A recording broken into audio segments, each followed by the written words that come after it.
এদিকে কাল দ্বিতীয় সেমিফাইনাল শ্রেষ্ঠত্বের মঞ্চে যেতে মুখোমুখি নিউজিল্যান্ড দক্ষিণ আফ্রিকা।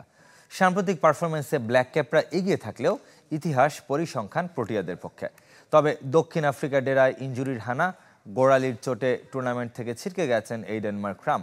এই ব্যাটারের পরিবর্তে জর্জ লিন্ডেকে দলে ভিড়িয়েছে টিম ম্যানেজমেন্ট। লাহোরের গদ্দাফি স্টেডিয়ামে ম্যাচটি শুরু হবে কাল বিকেল ৩টায়।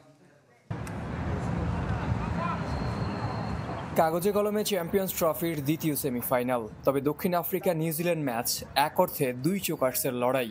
স্নায়ুচাপে প্রোটিয়াদের ভেঙে পড়া আর কিউইদের সেমিফাইনাল জুজু নতুন কিছু নয়। যদিও ফরম্যাটটা ওয়ানডে, প্রতিপক্ষ দক্ষিণ আফ্রিকা আর মঞ্চটা শেষ চার বলেই বাজির দরে এগিয়ে নিউজিল্যান্ড। একদিনের বিশ্বকাপে যে দুটি ফাইনাল খেলেছে ব্ল্যাক ক্যাপস, দুবারই সেমিতে টপকে এসেছিল প্রোটিয়াদের। প্রথমটি 2015, পরেরটি 19 বিশ্বকাপে। গ্রুপের শেষ ম্যাচে ভারতের কাছে হারলেও এই ম্যাচের ভেন্যু লাহোর বলেই আত্মবিশ্বাসে টইটম্বুর মিচেল স্যান্টনারের দল। কদিন আগে এখানেই স্বাগতিক পাকিস্তানকে হারিয়ে ত্রিদেশীয় সিরিজ জিতে আসরের প্রস্তুতি সেরেছিল কিউইরা।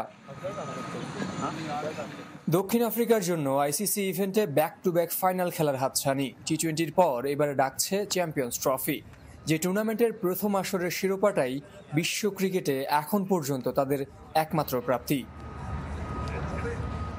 ফেভারিটের তকমা নিয়ে শুরু না করেও আসরে এখন পর্যন্ত অপরাজিত টেন্ডা বাবুহুমার দল। নিউজিল্যান্ডের বিপক্ষে হেড টু হেডেও এগিয়ে বেশ। ৭৩ ওয়ানডেতে প্রোটিয়াদের জয় ৪২টি, যদিও শেষ ৮ দেখায় সমানে সমান দল। গদ্দাফি স্টেডিয়ামের সাম্প্রতিক পরিসংখ্যান দিচ্ছে রান বন্যার আভাস। এই ভেন্যুর গেল ৪ ম্যাচের ৩টির প্রতি ইনিংসেই উঠেছে ৩০০রও বেশি রান, আর শেষটি ভেসে গিয়েছিল বৃষ্টিতে।